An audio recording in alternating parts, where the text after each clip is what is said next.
இல்ல கவர்மெண்ட் கண்ணை வச்சு ஒய்ஃபுக்கு ஷூட் பண்ண ட்ரைனிங் பண்ணி கொடுத்துருக்கீங்க.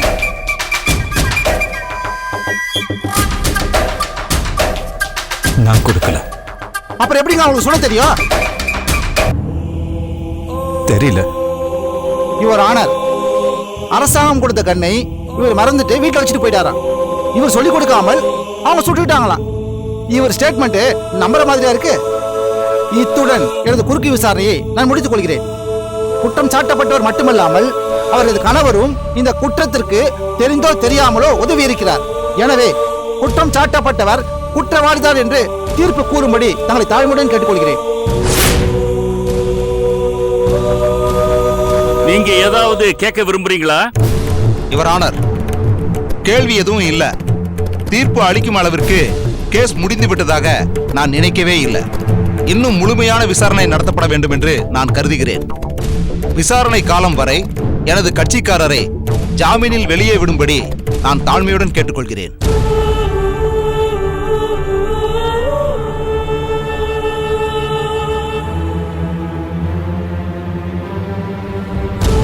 எதிர்க்கட்சி வழக்கறிஞர் சொன்னது போல் இந்த வழக்கு இன்னும் முழுமை பெறவில்லை என்று கருதுகிறேன். போலீஸ் இன்னும் தீவிரமாக விசாரித்து ஒரு அறிக்கையை சமர்ப்பிக்க வேண்டுகிறேன்.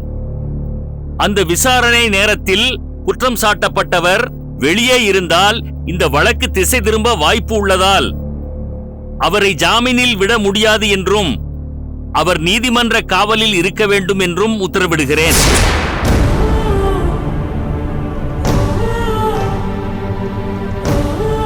மேலும் ஒரு சிபிஐ ஆபீசரின் அஜாக்கிரதை தான் இந்த சம்பவத்திற்கு ஒரு காரணமாக தெரிகிறது.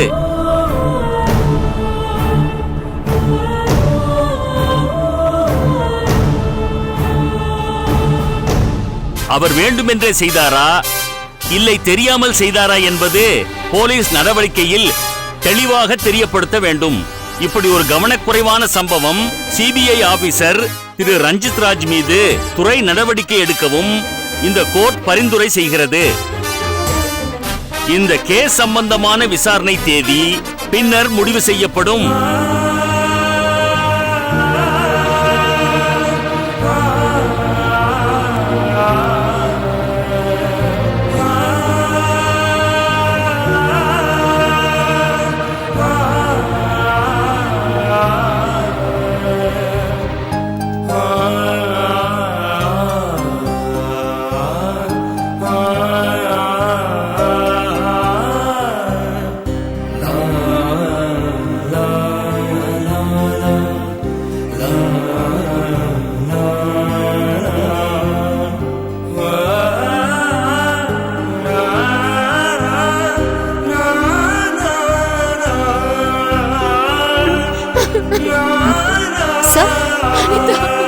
அனிதா,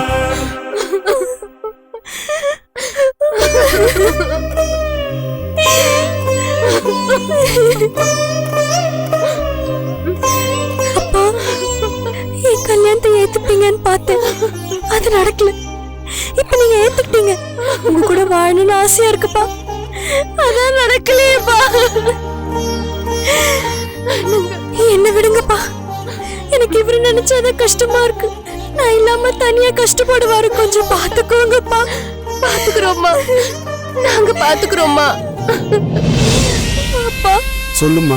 நீங்க எவ்வளவு வலை போட்டு தேடினாலும் இப்படி ஒரு மாப்பிள்ளை உங்களுக்கு கிடைக்க மாட்டாருப்பா. அவர் கூட வாழறதுக்கு எனக்கு தான் கொடுத்து வைக்கல. அப்படி சொல்லாதம்மா.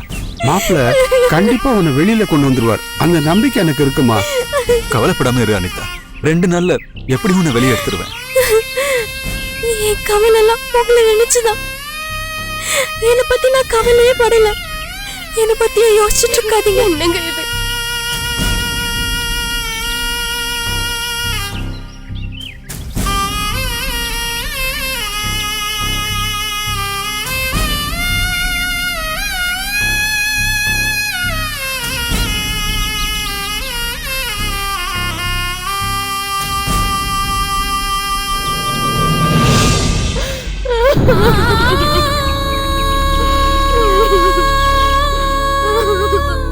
அத்தை, அழாதீங்க அத்தை. அனிதாவை எப்படியாவது வெளியே கொண்டு வர வேண்டியது என்னோட பொறுப்பு. எப்படி மாப்பிள்ள கூட்டிட்டு வர முடியும்? அதான் முடியாதுன்னு சொல்லிட்டாங்கல்ல. ஹைகோர்ட்ல மூவ் பண்ணாத, அங்க கண்டிப்பா பெயில் கிடைச்சிரும். மாப்பிள்ள உங்க கூட வாழணும்னு அவ ஆசைப்பட்டா மாப்பிள்ள. ஏன் மாப்பிள்ள இப்படி எல்லாம் நடக்குது? அவ ஆசைப்பட்டது தப்பா? அவ ஆசைப்பட்டது தப்பு இல்ல அத்தை. மத்தவங்க ஆசைப்பட்டதுதான் தப்பு. நான் போய் லாரிட்ட பேசிட்டு வந்துடுறேன். கௌசி, அத்தை மாமாவும் வீட்டுல டிராப் பண்ணி. வேண்டாம் மாப்பிள்ள, நாங்க ஆட்டோல தான் வந்தோம், ஆட்டோலயே போயிடுறோம். உங்களுக்கு நிறைய வேலை இருக்கும், நீங்க அதை பாருங்க. வரோம். வாங்க.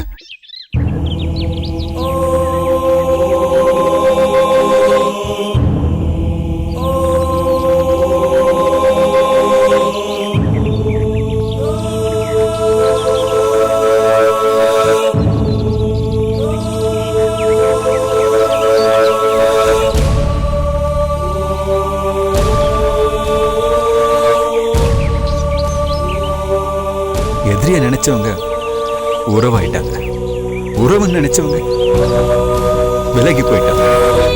இப்ப நான் அக்காவை பார்த்து சமாதானப்படுத்துறதா இல்ல அனிதாவை சமாதானப்படுத்துறதா?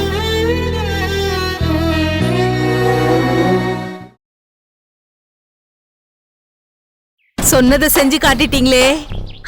கையோட கையா அவளுக்கு தண்டனையும் வாங்கி கொடுத்துட்டீங்கன்னா நான் ரொம்ப சந்தோஷப்படுவேன். கேஸ் வரட்டும் மேடம், அதையும் செஞ்சு முடிச்சிடலாம். தண்டனைனா அப்படி இப்படி தண்டனையெல்லாம் இருக்க கூடாது. ஒண்ணு தூக்கு தண்டனையா இருக்கணும், இல்லனா ஆயுள் தண்டனையா இருந்தாலும் பரவாயில்ல. அதுக்காக நான் கொஞ்சம் உழைக்கணும், மற்ற கேஸ் எல்லாம் வேற தள்ளி வைக்கணும். கவலையே படாதீங்க, அதுக்கு காம்பன்சேஷன் நான் பண்ணி தரேன். நீங்க எவ்வளவு கேக்குறீங்களோ அதை விட கொஞ்சம் ஜாஸ்தியாவே நான் உங்களுக்கு கொடுக்கறேன்.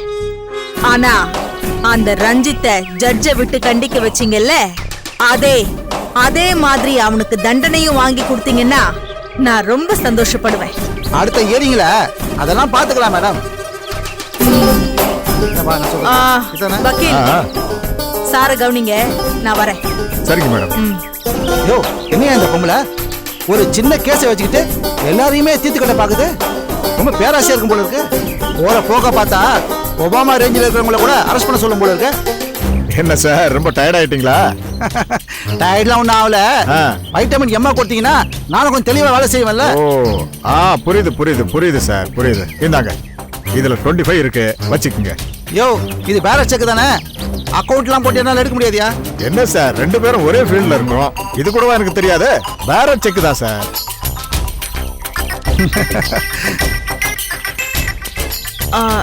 என்னங்க, எங்க நடந்து போறீங்க? நான் வேணா உங்களை டிராப் பண்ணட்டுமா? பரவாயில்லம்மா, நான் நடந்தே போறேன்.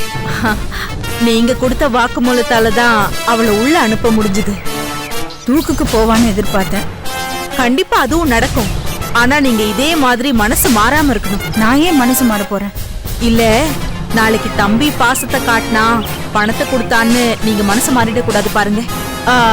அப்புறம் உங்களுக்கு பணம் ஏதாவது தேவைப்பட்டா ப்ளீஸ், நான் என்னோட நம்பர் கொடுக்குறேன், என்ன காண்டாக்ட் பண்ணுங்க. இந்தாங்க, என் கார்டை வச்சுக்கோங்க. எப்போ வேணாலும் எனக்கு கால் பண்ணுங்க. நான் வரேங்க.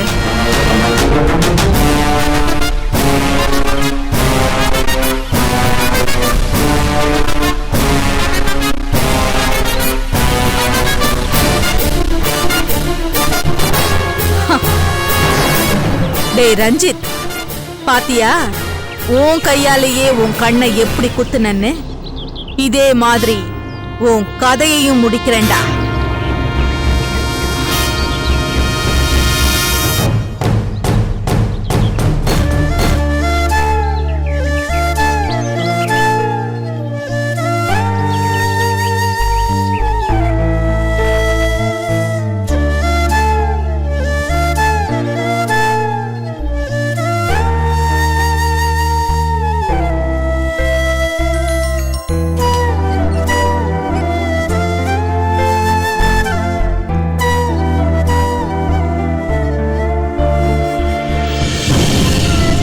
போன காரியம் என்னாச்சு?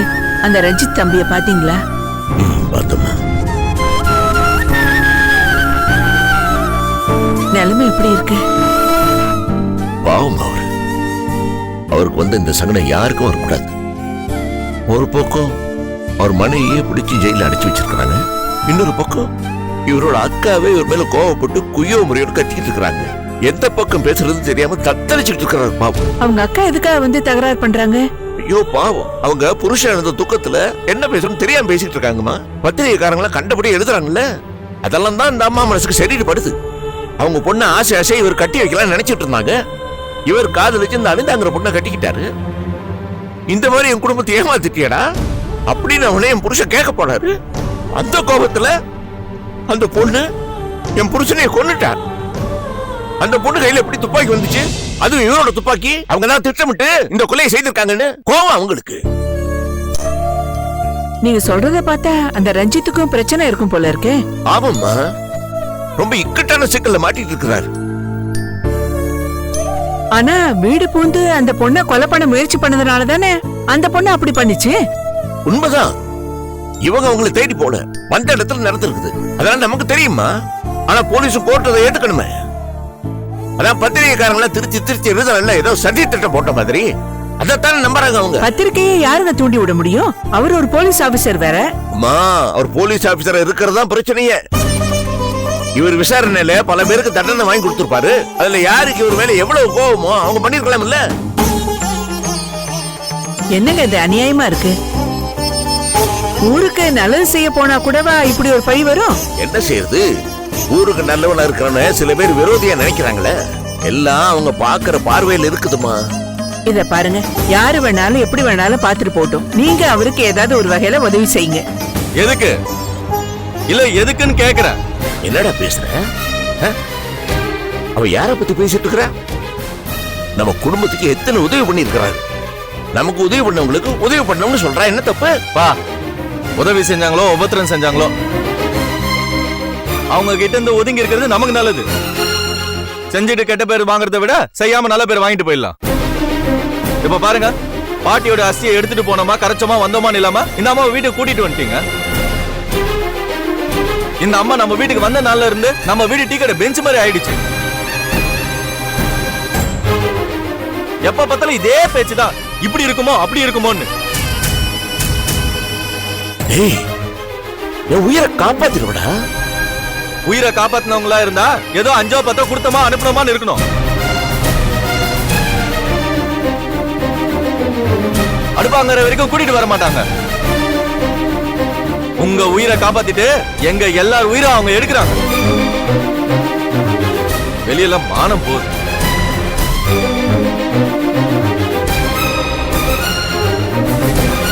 தம்பி, நீ என் புள்ள மாதிரி வார்த்தையை விட்டுறாதப்பா. மறுபடியும் அதை அள்ள முடியாது. ஏங்க, எனக்கு அட்வைஸ் பண்றதுக்கு நீங்க யாருங்க? எங்க அம்மாவா இல்ல எங்க சொந்த பந்தமா? இத பாருங்க, இது எங்க அம்மா தெய்வமா வாழ்ந்த வீடு. நாங்க எல்லாரும் ஒண்ணுக்குள்ள ஒண்ணா வாழ்ந்த வீடு. இங்க வந்து உட்கார்ந்து இருக்கீங்களே, நீங்க யாருங்க? உங்களுக்கு எங்க குடும்பத்துக்கு என்னங்க சம்பந்தம்? இத பாருங்க, நீங்க அவரோட தோழினா அவரோட நிறுத்திக்கணும். அவரை உங்க கட்டுப்பாட்டுக்குள்ள வச்சுக்கோங்க. அதை விட்டுட்டு எங்க பேச்சுக்கு வர வழியெல்லாம் பாக்காதீங்க. கார்த்தி, வரம்பு மீறி பேசாத. அவங்களாம் ஒன்னும் வீட்டுக்குள்ள வரல, கூட்டிட்டு வந்தது நானு. எது பேசினாலும் என்கிட்ட பேசு. நான் எங்க அவங்க கிட்ட பேசுறேன்? அவங்க தானே என்கிட்ட வந்து பேசுறாங்க. ஏய், வயசுல பெரியவங்க மரியாதை கொடுக்க கத்துக்க. பெரியவங்க பெரியவங்களா நடந்துக்கிட்டா அவங்களுக்கு எல்லாமே கொடுக்கலாம். ஆனா இவங்க சின்னவங்களோட ரொம்ப கேவலமா இல்ல நடந்துக்கிறாங்க. இவங்களுக்கு இவ்வளவுதான் மரியாதை. சொல்ல போனா இதுவே ரொம்ப ஜாஸ்தி. புரியாம பேசாதடா. அப்ப புரிய வைங்க. பேசல. டேய், அது வந்து அதான் வந்துடுச்சு. பாவம்டா இவங்க. அப்படி எல்லாம் பேசாதடா. ஓ, இவங்களாம் உங்களுக்கு பாவம். ஆனா நீங்க பெத்த பிள்ளைங்க உங்களுக்கு பாவமா தெரியல. ஏய், நீங்கெல்லாம் பாவங்கிறதுனால தான் நான் அமைதியா இருக்கிறேன். உங்க அமைதியை தூக்கி குப்பையில போடுங்க. 30 வருஷமா பெத்து வளர்த்த பிள்ளைங்களுக்கு சப்போர்ட் பண்ண மாட்டாரா? 3 நாளைக்கு முன்னாடி வந்து இவங்களுக்கு சப்போர்ட் பண்ணுவாராம். இதுல இருந்தே தெரியல உங்க அமைதி எப்படிப்பட்டதுன்னு. வந்துட்டாரு பேசுறதுக்கு.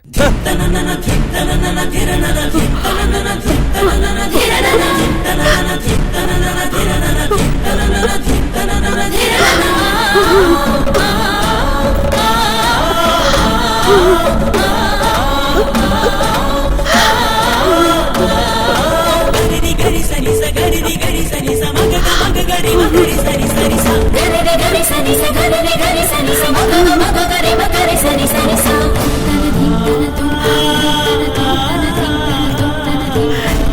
என்னால நீங்க இவ்வளவு அவமானப்படணுமா?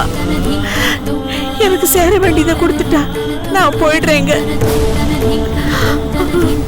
அது இப்பப்பட்ட அவமானத்தோட அதிகமா இருக்குமா? என் முன்னாடி நீங்க இவ்வளவு அவமானப்படுறத என்னால பாத்துக்கிட்டு இருக்க முடியலங்க. கொஞ்சம் பொறுமையாகுமா? மறுபடியும் இந்த மாதிரி நடக்காம இருக்கு என்ன பண்ணணுமோ அதை நான் பண்றேன். என்கிட்ட விட்டுரு.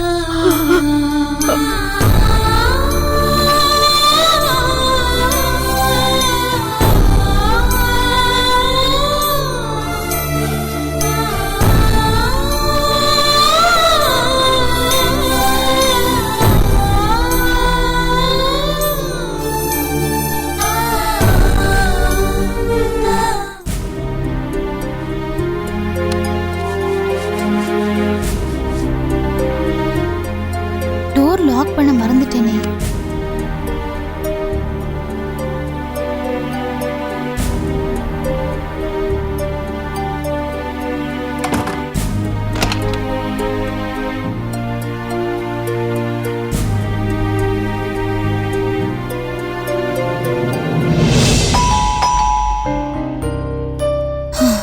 இதுக்கு நான் லாக் பண்ணாமே இருந்திருக்கலாம். அப்பா வந்துட்டாருன்னு நினைக்கிறேன்.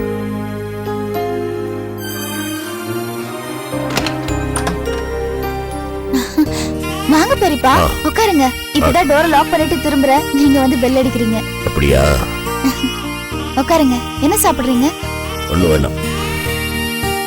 பழனி போல அப்பா வெளியில போயிருக்காரு. ஓ, வெளியே போயிருக்கானா? ஆமா. ஏன் பெரியப்பா, ஏதாவது முக்கியமான விஷயமா? நான் வேணா போன் பண்ணி வர சொல்லட்டுமா? இல்ல இல்ல, போன் பண்ணி எல்லாம் சொல்ல வேணாம்.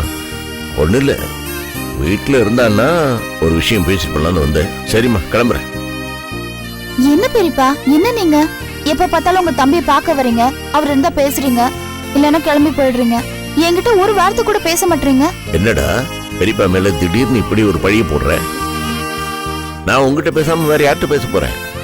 இப்ப கூட பேசிட்டு தானே இருக்கிறேன். பேசுறதுன்னா இதுவா பெரியப்பா? என்னம்மா, எப்படி இருக்க? உன் புருஷன் என்ன பண்றாரு? உன் குழந்தை எப்படி இருக்கு? இப்படி ஏதாவது கேட்கணும்ல. ஓஹோ, உங்ககிட்ட நான் நேர்ல பேசாதனால நான் உன்னை பத்தி கவலையே பண்ணி நினைச்சிட்டு இருக்கிறியா? இல்லம்மா, யாருகிட்ட கேட்கணுமோ அவங்க கிட்ட எல்லாம் உன்னை பத்தி விசாரிச்சுக்கிட்டே தான் இருக்கிறேன். பெரியப்பா உங்ககிட்ட கேட்டு எதையும் செய்யறவன் இல்லம்மா, புரிஞ்சுக்கிட்டு செய்யறவன். அதான் உங்ககிட்ட கேட்கல. என்னதான் இருந்தாலும் என்கிட்ட ஒரு வார்த்தை கேட்டா தானே எனக்கு திருப்தியா இருக்கும். புரியுதுரா, என்ன மன்னிச்சுக்க. நான் ஏதோ ஒரு யோசனையில இருந்தேன் இல்ல, அதனாலதான் உன்னை கேட்கல. மனசுல வச்சுக்கிறாரு. ஒரு அவசர வேலை இருக்கு, நான் போயிட்டு வந்துடுறேன். சரி பெரியப்பா.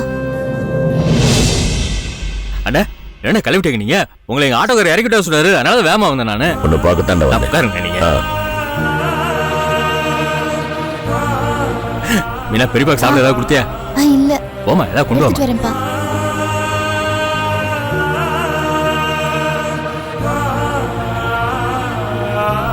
என்னண்ண ரொம்ப வாட்டமா இருக்கீங்க? ஒரு வேதனையோட தான் வந்திருக்கிறேன். அப்படி என்ன வேதனை? கார்த்திக் பைய என்னை எடுத்தறிஞ்சு பேசிட்டான்டா.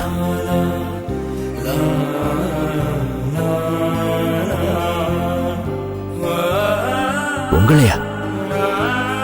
உங்களை போய் அவன் எப்படின்னு எப்படி உங்களை பேசினா? பேசிட்டான்டா, பேசிட்டான். உங்க அண்ணி இருந்திருந்தா இப்படி பேசிருப்பானா? என்ன காரணத்துக்கா இப்படி பேசினா? நம்ம வீட்டுக்கு வந்திருக்கிறா இல்லடா, அந்த பாரதி சம்பந்தமா தான் அத்துமீறி பேசிட்டான்டா. இதுக்காக நான் அவளை பாசத்தோட வளர்த்தேன். விடுங்க என்ன, சின்ன பையன் பேசிட்டான். அப்படி விட்ட முடியாது பழனி. என்ன பேசினாலும் ஒரு மட்டும் மரியாதை வேணும்ல. நாம பெத்தவங்க, என்ன வேணா பேசுவான், பொறுத்துக்குவோம். அவ எனக்கு அத்தனை பெரிய உதவி பண்ணி நம்ம வீட்டுக்கு அடைக்கலமா வந்திருக்கிறான். ஒரு விருந்தாளி கிட்ட இப்படி பேசலாமா? அவன் கோபம் எனக்கு தெரியும்டா. அவன் ஏதோ ஒரு விஷயத்தை கேட்டு தெரிஞ்சுக்கணும்னு நினைக்கிறான், அதை நான் மறைக்கிறேன். அதான் அவனுக்கு கோபம். நான் அப்படி ஒரு விஷயத்தை மறைக்கிறேன்னா அதுக்கு ஒரு நல்ல காரணம் இருக்குன்னு அவன் புரிஞ்சுக்க வேணாம். இப்படியா எகிரி எகிரி பேசுறது? அதான்டா அங்க இருக்கவே பிடிக்கல, வந்துட்டேன். தாங்கிக்க முடியல, மனசுக்கு ரொம்ப கஷ்டமா இருந்துச்சு. இந்த விஷயத்தை யார்கிட்டயா சொல்லணும் போல இருந்துச்சு.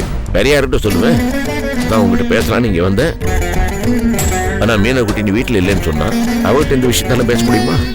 நான் போலான்னு கிளம்பினேன், அதுக்குள்ள நீயே வந்து. அண்ணா நான் வேணா காய்ச்சிட்டு வேணா பேசிட்டுமாண்ணா? வேணாம்டா வேணாம், அவன் எதையும் கேட்கற நிலைமையில் இல்ல. என்னையே அப்படி பேசிட்டான், உன்னையதான் எக்கு தப்பா பேசிட்டான். அதை என்னால தாங்கிக்க முடியாது, கஷ்டமா போயிடும். வேணாம்டா, நீ எல்லாம் பேசணும் என்கிட்ட விட்டு. சரி விடுங்கண்ணா, எல்லாம் சரியாயிரும்.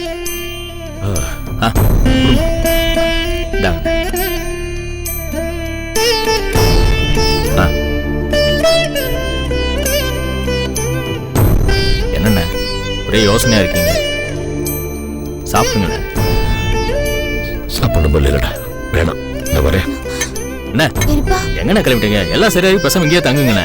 வேணாம்டா, எனக்கு கொஞ்சம் நிம்மதி தேவையா இருந்து நான் வெளியே போறேன். அண்ணா பரவாயில்லடா, எல்லாம் ஒண்ணும் இல்லைண்ணா, நான் சொல்றதை கேளுங்க. இல்லடா நான் வரேன். நீங்க பேசாம இங்க இருங்கண்ணா, நான் சொல்றதை கேளுங்க. நான் சொல்றத நிக்கல, என்ன போக விட்டு போ. வரேன், என்ன போயிட்டு வரேம்மா. அண்ணா